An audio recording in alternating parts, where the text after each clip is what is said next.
and ask for Jonathan, or email jnorth@hmunet.com and ask for more information today. At the Harlan Community School District Foundation, our mission is clear: to enhance Cyclone success in school and in life. Guided by our vision of becoming the destination for a community of champions, we're building a legacy of excellence, connection, and opportunity. This year, we've celebrated incredible progress. We awarded teacher classroom grants to 25 educators, equipping them to innovate and inspire in their classrooms. Every PK through 12 classroom now features clear-touch interactive boards, bringing learning to life through technology. We partnered to share the cost of the Fall 2025 district publication, reaching over 5,000 households with stories of student success. Community generosity helped fund an elementary playground donation and camp invention scholarship for 4 students. Our growing alumni association and communication initiative expanded website and social media presence in collaboration with the Community Foundation of Western Iowa are connecting Cyclones everywhere and strengthening our future. Through endowment growth, community and alumni engagement, and clear, consistent messaging, we're building a sustainable system that will outlive any one group of leaders. Together, we're not just supporting today's students, we're creating the destination for tomorrow's champions. Thank you. But our work isn't finished. The success of the Harlan Community Foundation rests on the generosity of people who believe in the power of a Cyclone education. Whether you give your time, your expertise, or your financial support, you are investing in the champions of tomorrow. Join us. Together, we are building a legacy.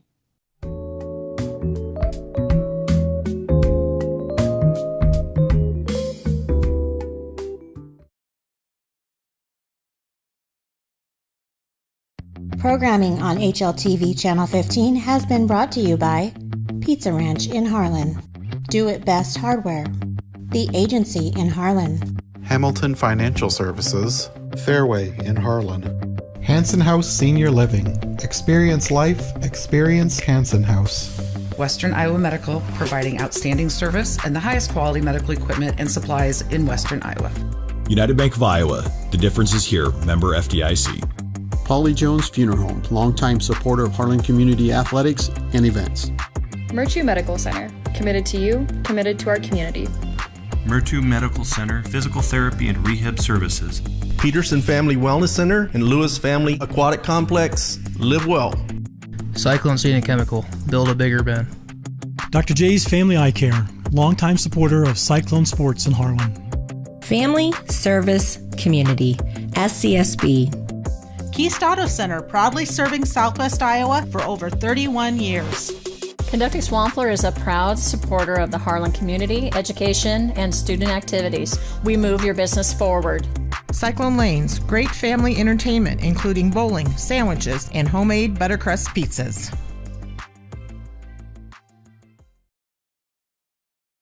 How do you top Pizza Ranch's legendary cheesy ranch sticks? Any way you want. Get a load of these. Our new loaded cheesy ranch sticks are now topped with an extra layer of flavor, skillet crust, melty cheese, herbs and spices, and up to 2 of your favorite toppings. They're the ultimate appetizer on the buffet or on the go. Don't you just love that new menu item smell? Pizza Ranch, everyone's favorite buffet. You've worked hard to achieve success. You deserve a financial advisor that works as hard for you. At Hamilton Financial Services, a financial advisory practice of Ameriprise Financial Services, LLC, we have the qualifications and the experience to help navigate your complex financial needs. Whether it's investment management, tax strategies, or legacy planning, we can work with you to help grow and preserve what you've worked so hard to achieve. Contact Dylan Hamilton today at 712-784-5500. Western Iowa Medical, providing outstanding service and the highest quality medical equipment and supplies in Western Iowa. At Western Iowa Medical in Harlan, it's our mission to meet all your home health care needs. How do you game?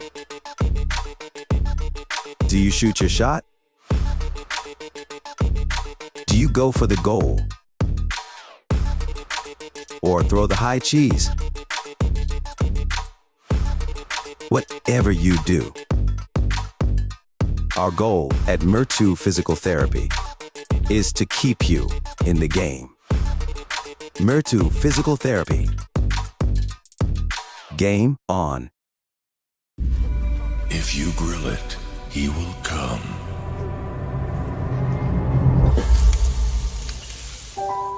Hey.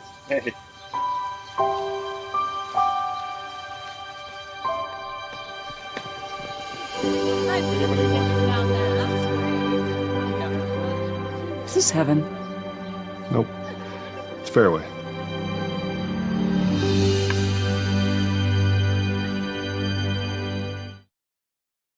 I'm Dr. Christopher Garten, and I've joined HMU Medical Center as a general surgeon. A general surgeon performs most of the common surgical procedures you may need at some point in your life. HMU has a Da Vinci robotic system which allows me and our OB-GYN, Dr. Kelly Anderson, to perform minimally invasive procedures that allow for greater precision, less postoperative pain, and less risk of complications. I look forward to serving the general surgical needs of our community here at HMU Medical Center.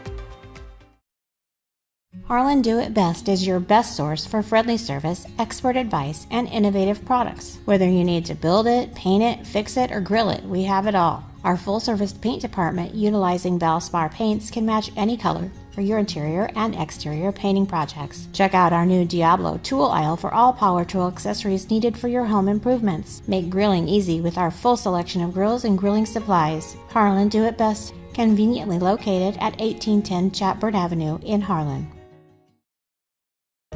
Looking for insurance coverage at competitive rates? As an independent agency, we are not tied to one insurance company. We work for you, the agency, located right across from City Hall.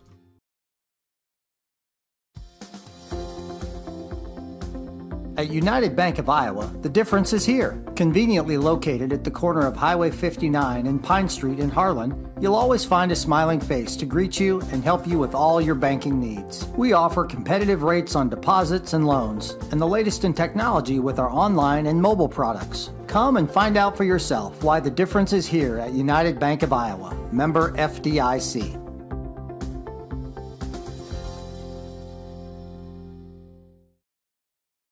Listen to 105.3 KNOD.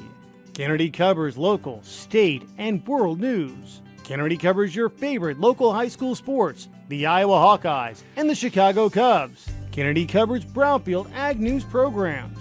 KNOD plays the hits you want to hear from the 60s, 70s, 80s, and 90s. KNOD has great advertising rates for your business. Call 800-876-KNOD for more info. 105.3 KNOD.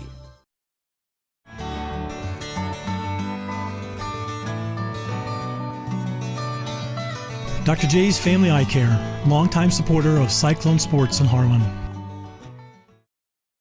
Cyclone Lanes in Harlan is your total family fun entertainment center. Known for our homemade buttercrust pizza, we also offer great burgers and a variety of other sandwiches and sides, all available to eat in or carry out. Cyclone Lanes is available for birthday parties, company outings, and church youth groups. Laser bowling starts on Friday and Saturday evenings at 8 p.m. We invite you to come enjoy some fun family entertainment and great food at Cyclone Lanes in Harlan.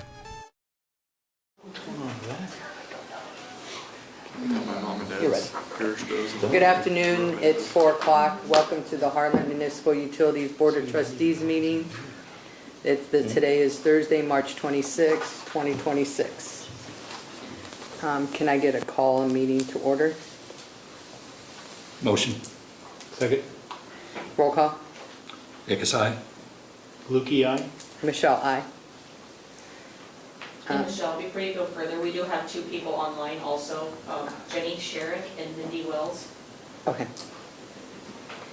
Approval of the agenda, conflict of interest.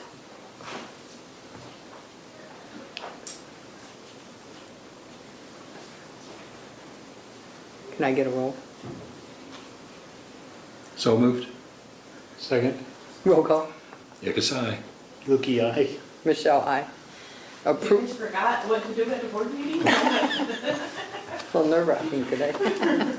Approval of consent agenda. All items listed under the consent agenda will be enacted by one motion with a roll call vote.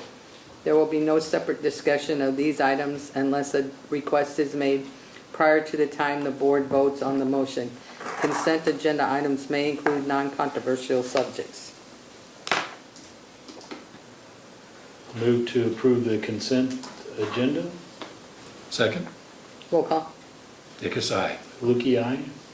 Michelle, aye. Number 4, Resolution 105-2026, revised to discontinue community water fluoridation. A, 15 minutes to hear those in favor, so that's 15 minutes total, not 15 minutes each. And 15 minutes to hear those not in favor of discontinuing fluoridation.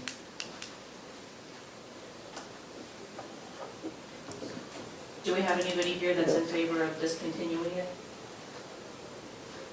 Do you guys want to go up to the podium and talk, or? I don't have anything prepared. I can just tell you that I have 3 sons with autism, and so I've done a lot of research on neurotoxins and found out right away that fluoride is a neurotoxin. And if you drink it, if you consume it, if you cook with it, if you bathe in it, if you water your vegetables in it, it's going directly into your system.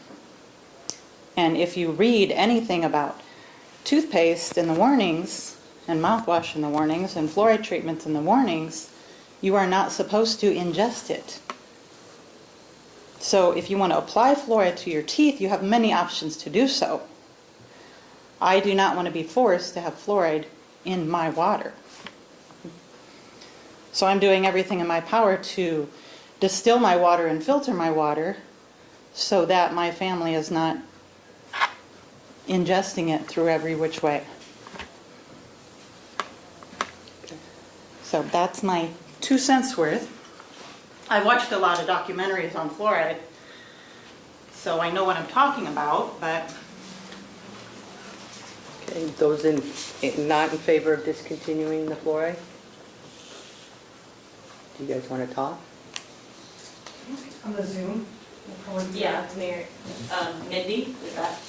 Mindy, would you like to speak on the subject? Sure. Can you guys hear? Thanks everybody for having the discussion. So I am a oral health consultant. Oh, first of all, can you guys hear me okay? Can. Everybody here fine? Okay, yep, they said they can. Okay, sorry. So I am an oral health consultant and a community water fluoridation coordinator for Iowa HHS. My role with that is kind of support communities with questions with water fluoridation. I help monitor data. So you guys are sending water reports. So myself, along with the DNR, along with the EPA, along with your water operators, are very closely monitoring water fluoridation for safety to make sure that everybody's levels are safe. So I guess when I start talking with fluoride with people, I try to take a step backwards to where it began. A dog barking after work hours. So back before, there's a garbage truck in my house. My dog's losing his mind. I'm so sorry. In the 1960s, nearly 50% of adults aged 65 and over had already lost all of their teeth. Most of them were wearing dentures, and most adolescents had actually already lost a permanent tooth, not a baby tooth, not a wisdom tooth, a permanent tooth that they would need for chewing. So in about 1962, the U.S. Public Health Service started recommending community water fluoridation. They noticed that communities that had fluoride naturally occurring in their water, tooth decay was lower. Some of them had higher amounts of fluoride, so that's when you started seeing that dental fluorosis, but they didn't have tooth decay. So they started investigating this and looking into it and said, well, gosh, we see a correlation here. So that's when they started introducing community water fluoridation. So one key thing to understand here is that community water fluoridation is the practice of adding fluoride into your water, which is something that you guys are doing because you use RO, which removes pretty much everything else from the water. Before your RO process, it sounds like you had a pretty low fluoride level to start with. So you guys are adding just a little bit of fluoride to bring that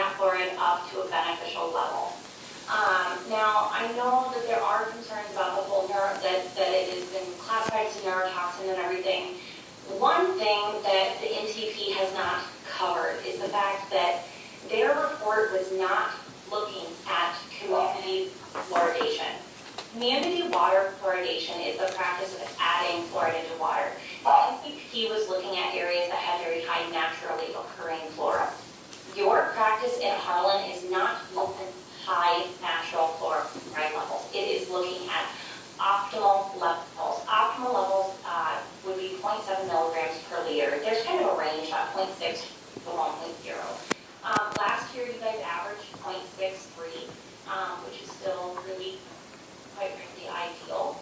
And that is thanks to your water operators doing a good job. So once again, fluoride is really closely monitored for safety standards. So it's just good to know that if you guys no longer continue to add fluoride into your water, no one in your community is going to get those benefits. Communities with fluoridated water see on average a 25% reduction in tooth decay, and that's in both adults and in children. School-age children in communities with community water fluoridation have on average 2 fewer decayed teeth than children in communities that do not have water fluoridation. So again, highly beneficial and it's benefiting everyone within your community. So this isn't just a decision to make for yourself or your family. This is a decision to make for the whole community. So again, it's just an important thing to really dive into. The amount of fluoride being added is very small. It's equivalent to 3 drops of water in a 50 ml gallon. Did we fade away? I sent a lot of resources, some letters of support ahead of this meeting. If you guys have any additional questions around this discussion, please ask. I'm more than happy to talk through this. There's another individual on the phone that would like to talk. Do you guys have any questions for Mindy before? Okay, Jenny, can you identify who you're with, if you're with an organization? Certainly. My name is Jenny Sherrick. I'm the Director of Public Health Services at Firefly. We provide preventative oral health screenings in school and community-based locations through the iSmile and iSmile school programs.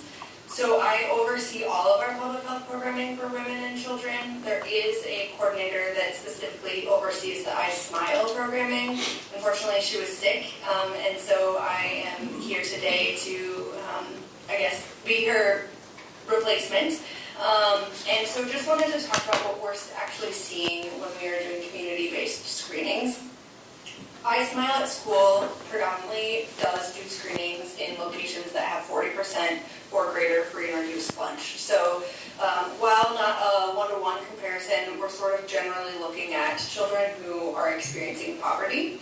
And the rest of the iSmile programming, while can be provided to anybody, generally we see lower income individuals through experiences at WIC clinics and community events and otherwise. So generally we're talking about low-income pregnant women and children that we are seeing and that we are screening. Firefly serves 8 counties in western Iowa, Shelby County included. In the entire 8 counties that we see, there is between 18 to 24% decay rate, depending on which year we're talking about, so it's a range generally. Shelby County does have a lower rate typically, so 9 to 16%. However, it is increasing year after year, and so that is of concern to us that while water fluoridation really does help prevent decay, we are seeing still an increase in decay in the children who are still experiencing the water fluoridation. So what happens if we remove the water from the fluoride? Specifically, Harlan schools, decay rate went up from 13% last school year to 16% this school year, which still is maybe a little bit lower than our general decay rate for all of the schools we're seeing, but again, follows the path with increasing decay. And we are able to do some preventative measures like sealants and otherwise, but those are very targeted individual interventions that are not available to the general community and used as a public health benefit for all, which is why community water fluoridation is so important and such a sort of public health achievement of the last century, and also very cheap. admittedly, and dental care is extremely hard to come by. For low-income individuals in Shelby County, there's only one dental provider that accepts any patients on Medicaid, and they do not accept any new patients on Medicaid. In the other 8 counties that we serve, there's only one other provider that accepts new patients on Medicaid. It is an Omaha-based provider that comes to Council Bluffs 1 to 2 days per month to provide services, and so that's not really like a provider that is able to see additional children. You could drive to their office. It's in West Omaha, and then they also have an office in Elkhorn. So again, there's a lot of transportation barriers and challenges, and children on Medicaid, year after year, only about 50% of the children who are on Medicaid, which is 50% of children, are actually able to be seen by the iSmile program or by a dentist of any kind. So 50% of, well, I guess a quarter of all children in the county are not being seen by a dental provider, have increasing decay rates, and have nowhere to go if they do have decays, if they need treatment or sort of ongoing preventative care. So this cheap, easy, readily approved and studied intervention to help support the whole community's oral health is really important, as we especially think about those tiny humans and pregnant women who are growing the next generation, and ensuring that they are as healthy as they can be, so that the babies can be as healthy as they can be, and the children are able to learn, talk, grow, smile, have strong mental health as well, because our smile really does affect our whole health. Thank you all for your time.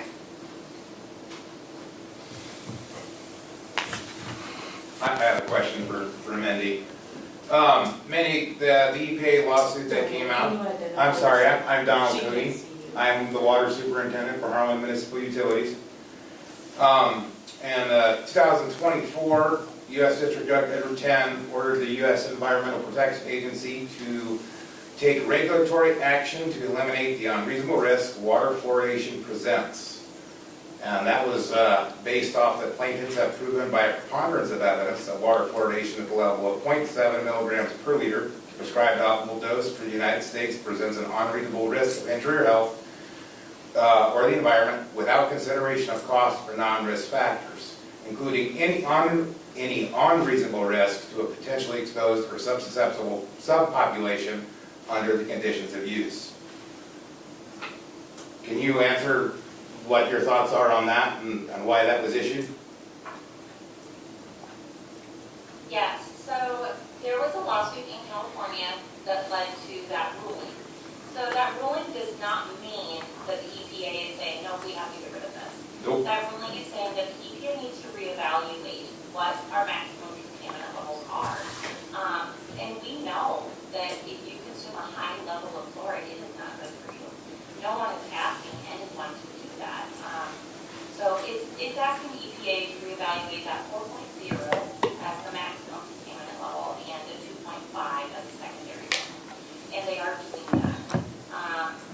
I will also share that if you kind of look at more of a pick-apart version of the NTP report, the research that they use, I do not have the information in front of me right now. The amount, there was a certain percentage of the research studies that they used, and the percentage that had bias was actually quite alarming. And so no one's really talking about the amount of bias that went into those conclusions. Additionally, in that NTP report, they did very specifically say the NTP was not intended to be a review of community water fluoridation in the United States. They were looking at other countries that did not use the same community water fluoridation practices and regulations in the United States. So yes, the EPA is reviewing those contaminant levels because we do want to continually make sure that what we are putting into our water is safe. It is a good thing that people are continuing to ask questions and that agencies are continuing to study and review fluoride, because we want to always make sure that our levels are safe. What we do know is that the level that Harlan Municipal Utilities are using in their water is very safe, and there's no harmful effects, only beneficial health effects with that level.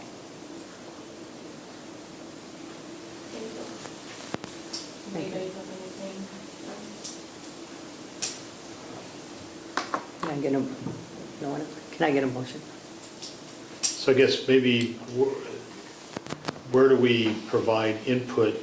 Because I'm not sure what the motion is, and if we hear the trustees' perspective might be helpful. I was not at the January meeting where this was passed, so I'm maybe coming at it from a bit disadvantaged, I suppose. It may be better to have dialogue between us and then have a motion. That's a thought. Yeah. So Well, I was at the meeting. Okay, go ahead. And to be honest with you, I didn't have a lot of research on it. Yep. Since then, I've done a little research, and I think we might have acted a little too quickly. Okay. But on the other hand, there's good things going on both sides. So it's kind of, I don't know, it's do we do it or do we not, you know? I don't know what to tell you. It's kind of a catch-22. I'm torn between both ways, and I don't know which way to go, to be honest with you. Well, I guess, first of all, great community input into the discussion, right? We've gotten letters, we've got people here tonight. I think that's fantastic. That's what our democracy should be doing, and so I applaud people that have provided their input, right? I guess as I've reviewed this, each side has points that they point to say, no, we should not have it, or yes, we should, right? But when I look at the science behind this, I'm an engineer, so I'm a little bit more maybe lean to follow the science. Whether it's the World Health Organization, CDC, Shelby County Health, and then reading through those articles, my view is I think we're a bit too early in sort of the overall research of it's a bad thing, yet we have all this research that says it's prevented cavities and continues to do that, particularly for 25% of our folks that don't go to see a regular dentist. So I'm coming down on the side is I don't think it should be stopped, and I think it should be continued to have fluoride. So that's sort of my sort of perspective as I've read through this and noodled on it and thought through sort of it. Now, everybody's got an opinion, and I respect that, and that's great, right? Do any of you people have something you want to say? They were in the group for the 15 minutes. Oh, they were, okay. Yeah. Okay, sorry. So I guess I agree with you that, Kevin, because I'm thinking of the overall perspective of the children and the ones that don't have access to dental. I mean, they already said that there's no new patients for Medicaid here in Shelby County. And if they can't afford to go to the dentist, they're not going to be able to afford to go to Omaha to go to the dentist to find a Medicaid dental. I was involved in it 4 years ago, was it? Yes. It was 4 years ago, and we had other speakers here besides the two that were on the phone today, and they all said that it's such a low dose that's going in the system. So I'm going to vote to keep it in. okay, so we have an existing resolution that says it's going to be stopped. And what was in front of you here too then, Kevin, was a revised or an amendment to that resolution, just basically changing the discontinuation date. You know, initially we were going to discontinue June 1st, and then we had some issues with getting customer notices out through the HMU newsletter, so the due date was going to be June 20th. That's basically what our amendment is for, correct? Correct. Yep. So if So- you want so- to, if you are wanting to motion to not discontinue it, then I would make that motion, but also rescind the original resolution. That was made in December, or That was January. The original resolution 105/2026. Okay. So you would vote nay on this one and include in your motion. Okay, so I'll try wording this, and then you correct me, Jenny.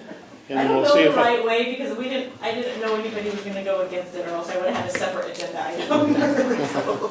So, I'd like to make a resolution to rescind the resolution approved in January to stop fluoridization. And I would like to continue fluoridization of the water in Harlan. Does that, Yep. I can make that work. okay? So I made the motion, so it's up to Al to say yes or no, or you yes or no to get to. Can I approve the motion? Second. I can second. I'll second that motion. Okay, Roll call. Yeah, roll call. Ickes, aye. Lukey, aye. Michelle, aye. So fluoride will stay in the water, correct? So I can That's- write that correctly. For now. For now. And we just need a majority present, not a super majority, right? Okay.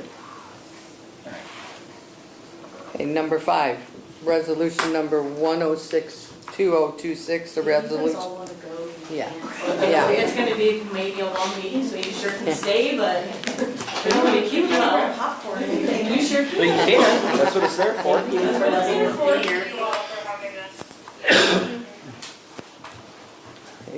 Number 5, resolution number 106-2026, a resolution authorizing the purchase of natural gas from PIFA Inc., approving the execution and delivery of a gas supply agreement and other documents relating to said purchase, approving the insurance of bonds by PIFA Inc., and addressing related matters.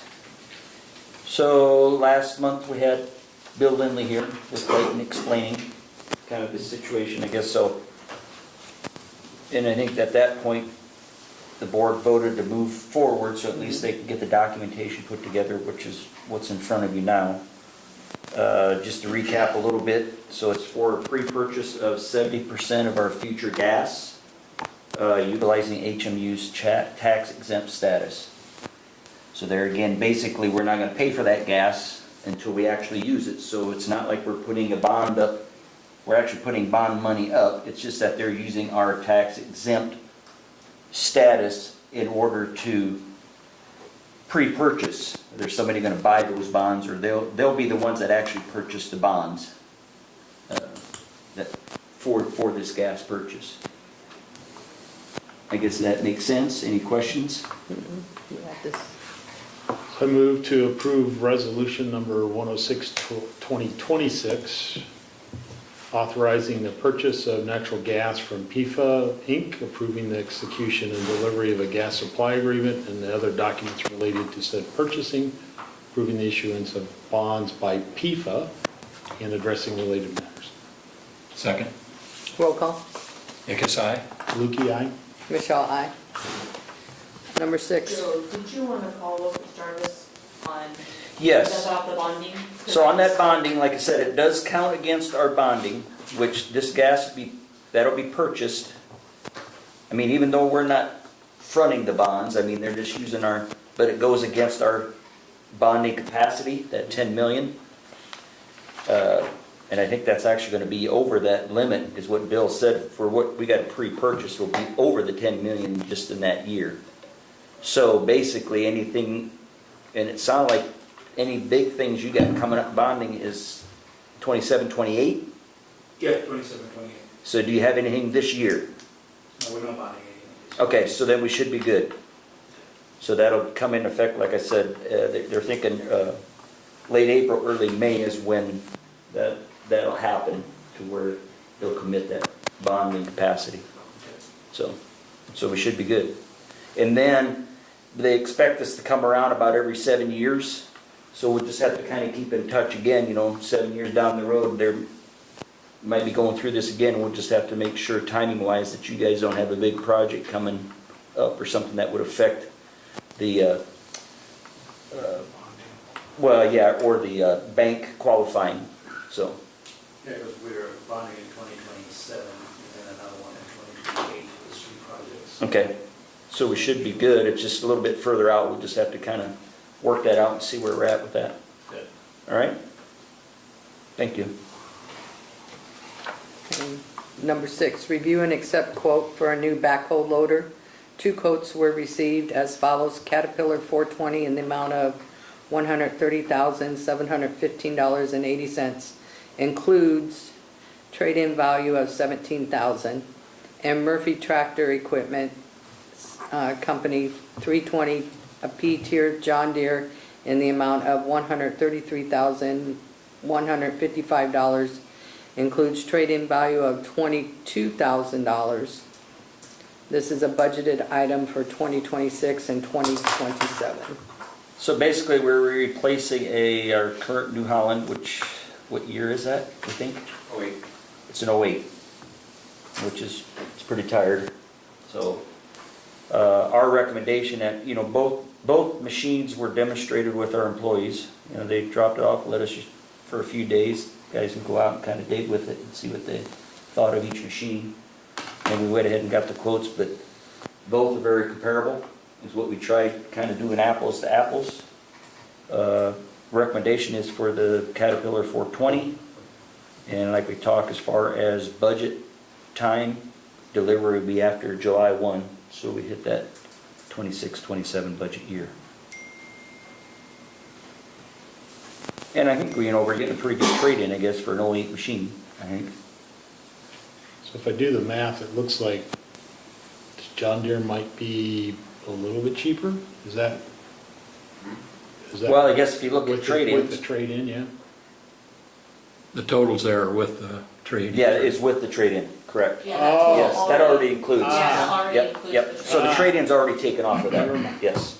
I misunderstood. But I know how you were looking at it, yeah. Okay. Yep. All right. That's how I was looking at it too. Okay. So maybe that was a little confusing, sorry about that.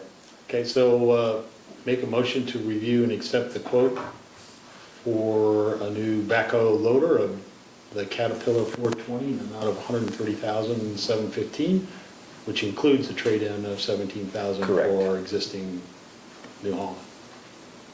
Second. Roll call. Ickus, aye. Lukey, aye. Michelle, aye.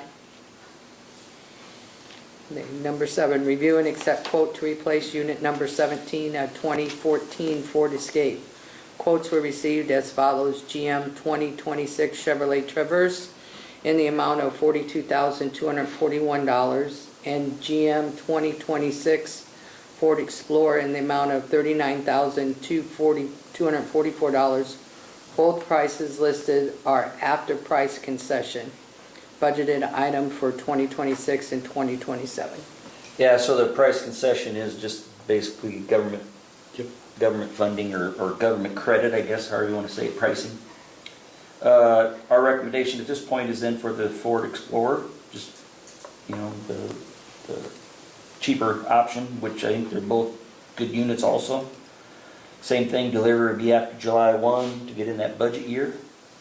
The existing, in this case, we did not do a trade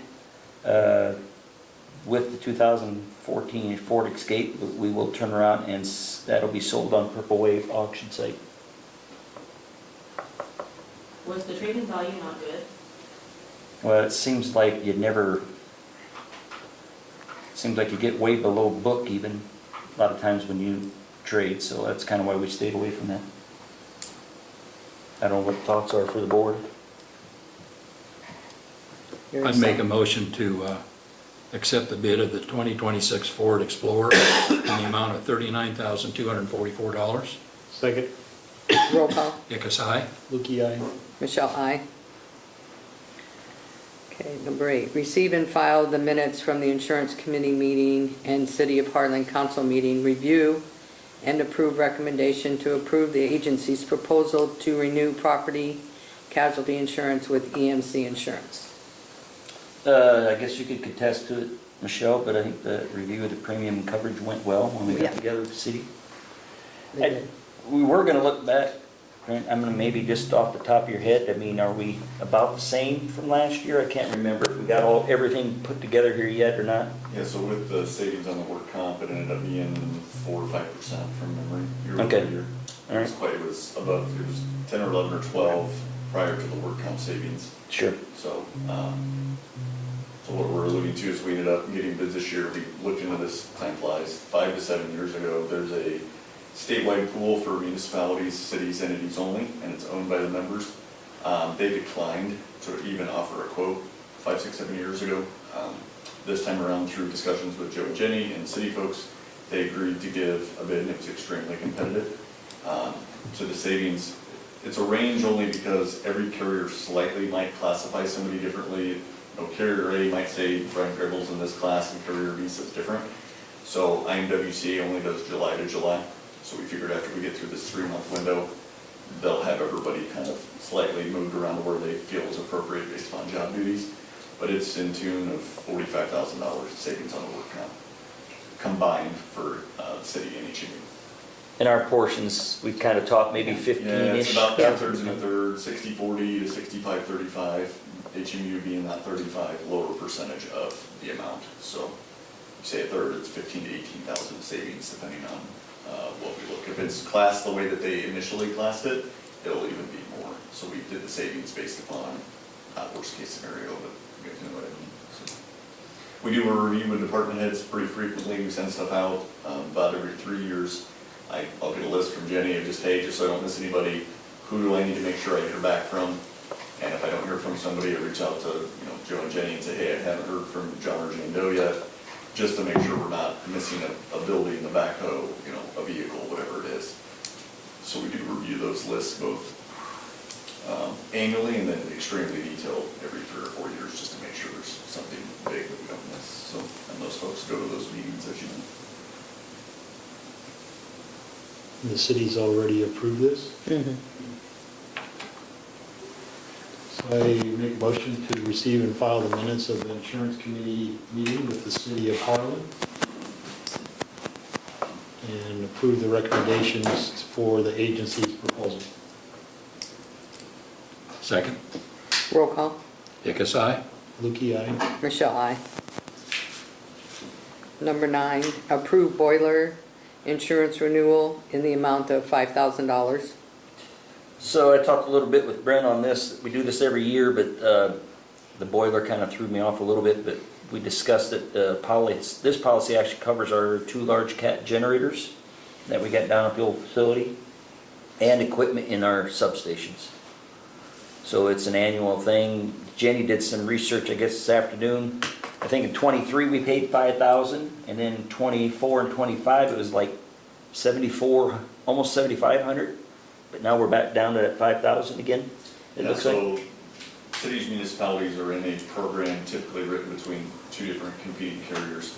The managing general agent for the whole program for the state of Iowa had worked with a company called Cincinnati for 30 years to write the boiler equipment breakdown coverage.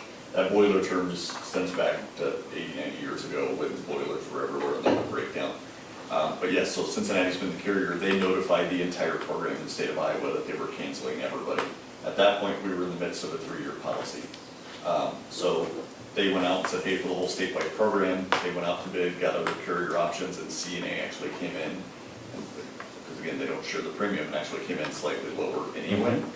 So that's why we have partial of a premium decrease. They kind of committed essentially initially up front that if the total group's claims loss ratio is good, generally 35 to 40% or below, they won't take a premium increase next year. So some stability, some positives, yeah, there's change, but in a fortunate way, the change was good this year, so that's why the rate came down, is it's a change in carrier in this case, but yeah, they're both high-quality carriers, so that's why the difference. But it's technicalities, is it's some equipment breakdown coverage, like Joe said, for the generators and some of the substations, because the standard EMC property policy excludes equipment breakdown for power generating locations, so that's why we go out and buy this separate policy for that. I'll make a motion to approve the boiler insurance renewal in the amount of $5,000. Second. Roll call. Ickes, aye. Lukey, aye. Michelle, aye. Review and approve recommendations, number 10. Review and approve recommendations to approve the agency's proposal for the workers' comp insurance with a change in the provider to Iowa Municipalities Workers' Compensation Association, policy effective April 1st. So Brent did already touch on that with the other one, like he said, you know, it'll take place April 1st and then renew July 1. They do every single policy July to July, it's just how they do every single one, so they're doing a short-term with us for 3 months. Pros and cons every carrier. One little nice thing is they actually bill separately. In the past, we would have to split invoices, et cetera, but they'll split invoices, so that's kind of minor, but little nuances to each. Sure. One really big thing that they push hard on, they said it at our in-person meeting and on the phone, and they reiterated it to me. They feel that they've done a lot of research the last 15-ish years, plus years, that they feel seatbelts aren't just important, aren't just critical, like they'll bring the hammer sort of thing, to not even exaggerate. When Travis and I even kind of asked them in person, how do you monitor, what do we do, what do our entities need to do, and they're like, we're out doing safety trainings and on-site visits. We'll just park in the parking lot, watch people if they pull into City Hall and to the stuff, and if they aren't wearing seatbelts, we'll come to you guys and say, hey, we're noticing there's a trend of enough people, so you need to address it and take care of it. We trust that you'll do that. Like then when we come back, we check again, and if it's not getting better, about the 3rd or 4th time, we'll be like, hey, clearly you don't care. Your next renewal has a 50% rate increase until this is taken care of.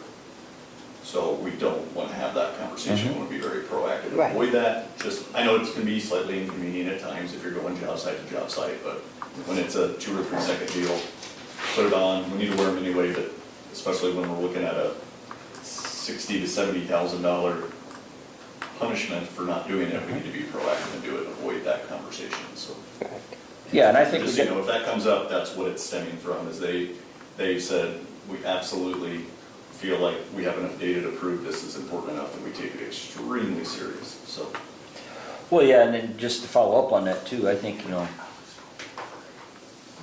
I think we were probably getting a little lax, HMU was, but at our all-employee meeting Tuesday, I'd mentioned that, you know, that this was coming up and we've got to start wearing them. And, you know, and I think we got a bunch of good employees because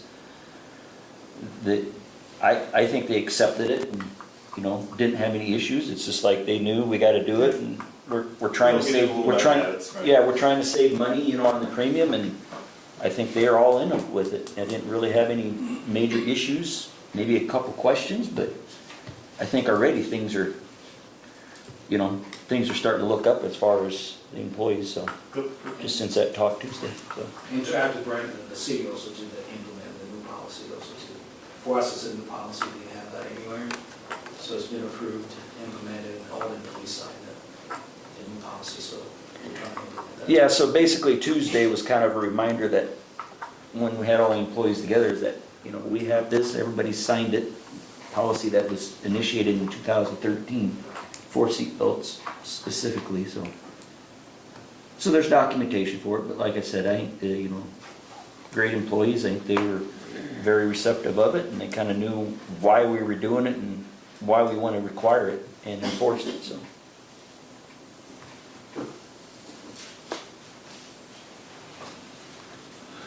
Do we have a motion to approve the work comp change? I'll make a motion to approve the agency's proposal for the workers' comp insurance with a change in provider to Iowa Municipal Utilities Workers' Compensation Association. Policy effective April 1st. Second. Roll call. Ickes, aye. Lukey, aye. Michelle, aye. And number 11, approve SPP attachment, credit policy of the open access transmission tariff, and authorize Joe Ruschenberg to sign. Do you want me to say the ABC? Yeah, I mean, or I could talk about Okay. it too. One, yeah, 2 forms. Appendix A is the credit application form. Appendix E is the annual minimum market participant criteria or risk management certification form. Just part of working with SPP. Both forms require signatures annually. So.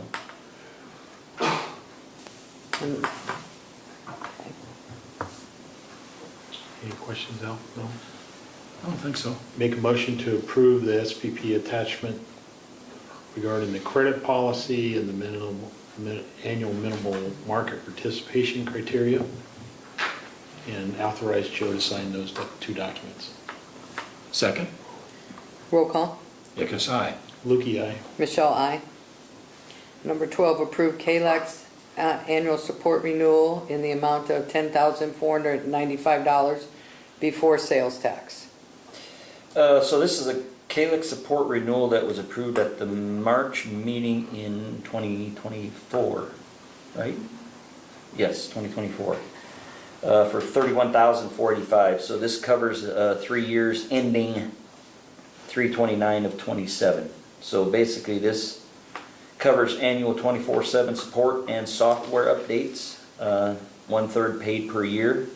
So this would be our third payment of that 3-year contract. And Calyx support is for? Dot, you want to kick in on that? That's basic. All of our fiber equipment. Fiber equipment. Okay. They are the manufacturer of the equipment in the back room and every house. Okay, thank you. I'll make a motion to approve Calyx annual support renewal in the amount of $10,495 before sales tax. I'll second. Second. Roll call. Hickus, aye. Lukey, aye. Michelle, aye. Approve IAMU annual membership dues in the amount of $18,572. Memberships dues provide HMU with access to compliance and training at a reduced cost. The cost in 2025 was $15,571, so it's gone up about $3,000, but I guess we get a lot of there's a lot of benefit out of it for us as a community and for the employees. So how do they assess what our membership is versus Denison versus Atlantic versus Ames? So by the meter? I put the letter in the packet. Yes. I did not bring it with me. I believe it is by meters. I think Isn't so. it? Yes. It is printed. Yes. By meter? Yeah. Because that's a big increase. It's 3,000. Oh, I know. I mean, percentage wise, it's 20%. But I know I think they're Almost going, 20%. I think, there's probably covered out, if there's probably additional employees that they've come on to, I don't know, on their end. Yeah, it explains it in that letter. Yeah. Exactly how they come up with their thought. I mean, I could That's fine. get, you okay? Yeah, I just Okay. wanted to make sure that there was a process. Yeah, there is, there's a And then it breaks it basically a down by formula. department too. Yeah, I was making, make sure there's a process that we get charged versus, correct, not just a willy-nilly Yeah, number. correct. Correct, yeah, it's based on, I'm thinking it's based on meters, okay. and I'd have to verify that for sure for you, but. Make a motion to approve the IAMU annual membership dues of $18,572. Second. Roll call. Hickus, aye. Lukey, aye. Michelle, aye. Number 14, approve P&E engineering invoice for the underground conversion project in the amount of $914.37. So on this, as we know, the overhead underground project's been done for some time, but, so this was a lingering invoice that PD had out there. I don't know if it got lost in the emails, or if Al didn't send it to us. No, he sent it. He sent it. It was just one of those that got missed, so it's kind of his final payment for the engineering work he had done for that project on the overhead to underground conversion. So this is the last one? Yes. Culver? Yes. All right, just checking. It was in my email and I'm like, oh no. No, I'm not trying to find fault, I was just making guess we sure. saved It was mine, I interest. take full responsibility. No, that's not what I was after. Yeah, it is the last one. Okay, so I make a motion to approve the P&E invoice of $914.37. Second. Roll call.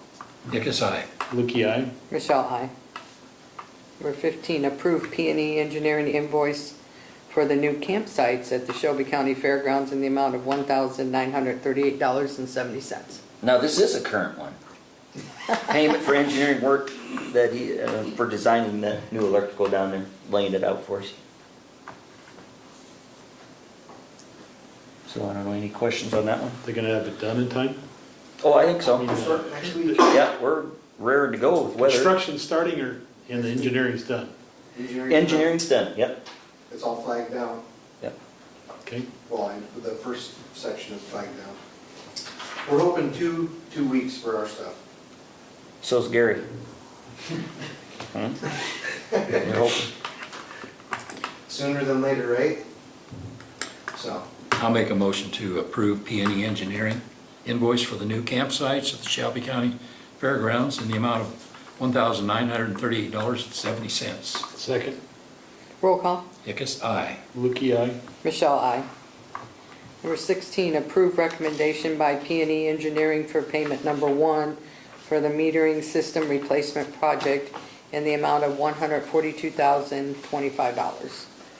So this is the first payment to Harold Case Schultz Company for installation of meters in the substations for our electric SCADA project, which that's been run through quite a while too, but now this one wasn't lost. It was just, we were kind of hanging on to that one to make sure everything was going to work before they actually, we paid anything towards them, because we did have issues with that, and I think we're still a few things bugs to get worked out, but it was one of those where, yeah, we weren't going to pay them any money until we knew the thing was going to work, or got to a point where we were more satisfied with it. So this is the first of payment going to them for the work that they did. There will be a second and final payment of $7,475 for the retainage. That will be at next month's meeting, and that will cover everything owed to them. And we have not paid for any software yet. Might be a while. Yeah, until we know it's working well.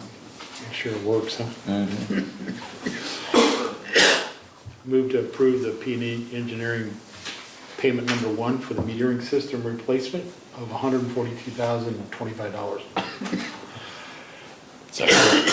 Roll call. Hickus, aye. Lukey, aye. Michelle, aye. Number 17, approve payment to Northern Municipal Distributors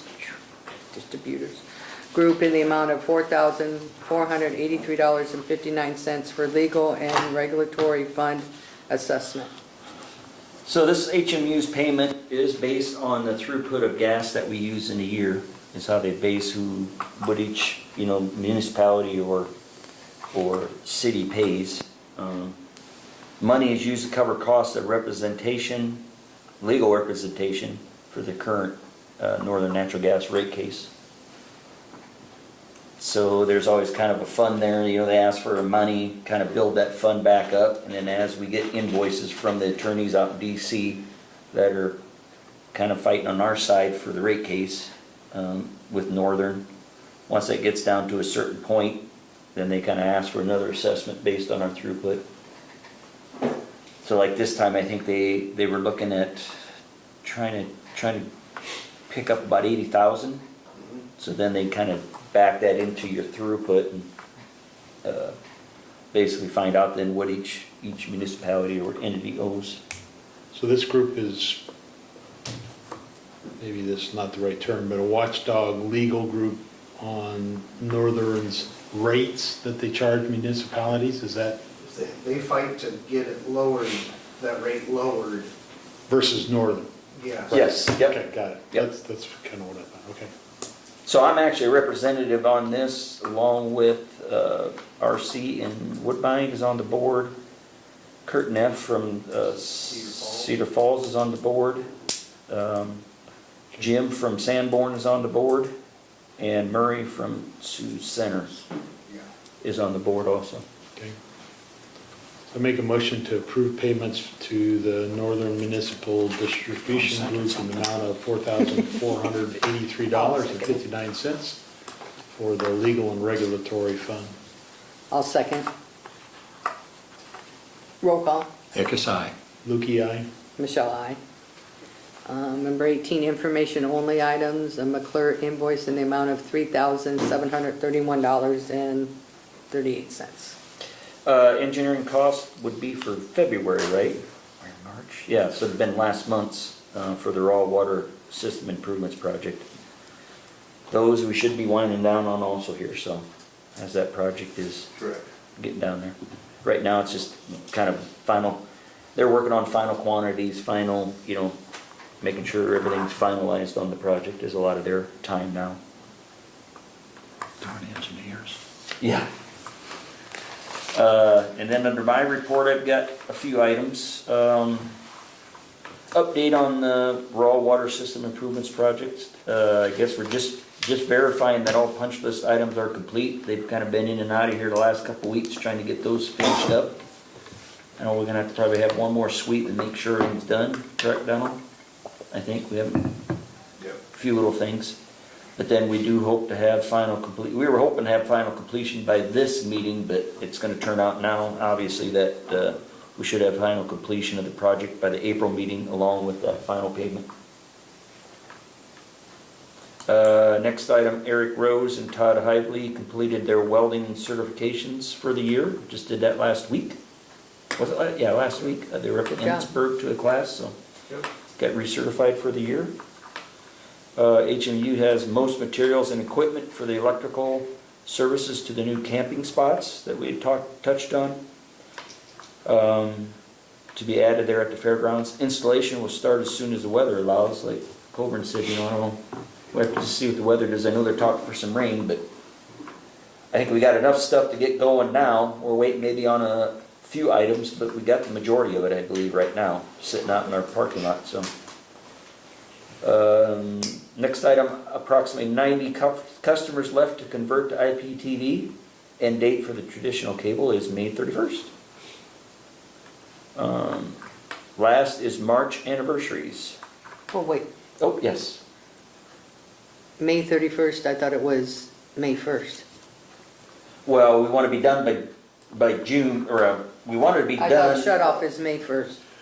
We've been rolling shut-offs, getting people to call in. We're having a problem getting hold of people to get an install date. And we've done door hangers, we've contacted them, called them, left them messages, and we're doing about 15 a week right now. And with 5 weeks left, it's only going to leave us with 60, leave us with 35. If we cut off 35 people and 35 people call us on the last day, there's no way we can install them in a day, or 2 or 3. So I want this written that May 31st is the last day, because we did, Yes, in 'cause we're January, we closing. did the same thing in January. We said May 1st is the absolute last day. That was the January meeting between the 4 of us, 5 of us. So now we're moving it back a month. We're not gonna have time to, we gotta get hold of these people. If we just disconnect them, I don't wanna lose them altogether as a customer. I would rather get them cut over in a good amount of time. But that's not what we said in January meeting. January was the opposite, What's that? that we were gonna cut them off. I mean, we can cut them off, Michelle, but then we're probably going to lose half of them that are left yet. They've I'm getting complaints from people that they would never even have done the conversion until the last day. Well, that's the issue. That's the issue we're having right now. Right, so now you've got the people that have already moved over to Because you're talking NICP. about the ones that were told by December 30th. Yes, they were done by December 30th, and NICP, they changed because everybody said December 30th.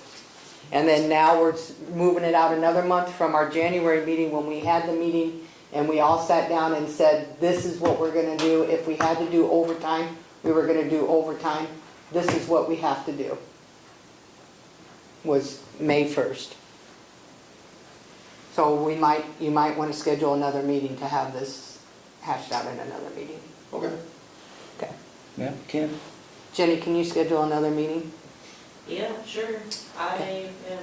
We'll talk about it afterwards. Okay. Anniversaries is the last thing I have. Joy Correa, 3 years. Kurt Zimmerman, 3 years. Dalton Fredericks, 4 years. Todd Hively, 4 years. Shannon Miller, 4 years. Dylan Zorns, 3 years. And Jamie Pecci, 4 years.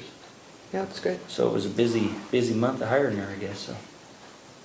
That's all I have. Guess if there's any questions for me? All right. Okay, any questions? Okay, we can adjourn.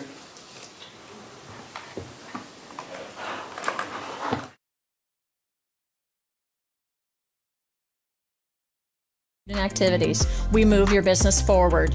Cyclone Lanes, great family entertainment, including bowling, sandwiches, and homemade buttercrust pizzas.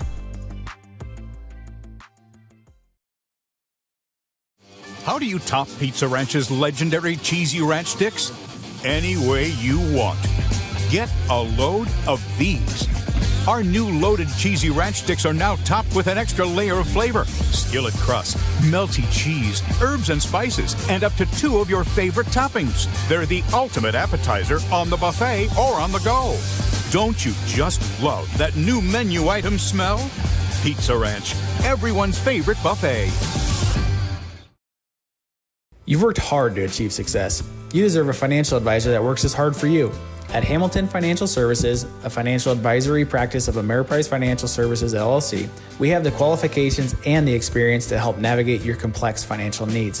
Whether it's investment management, tax strategies, or legacy planning, we can work with you to help grow and preserve what you've worked so hard to achieve. Contact Dylan Hamilton today at 712-784-5500.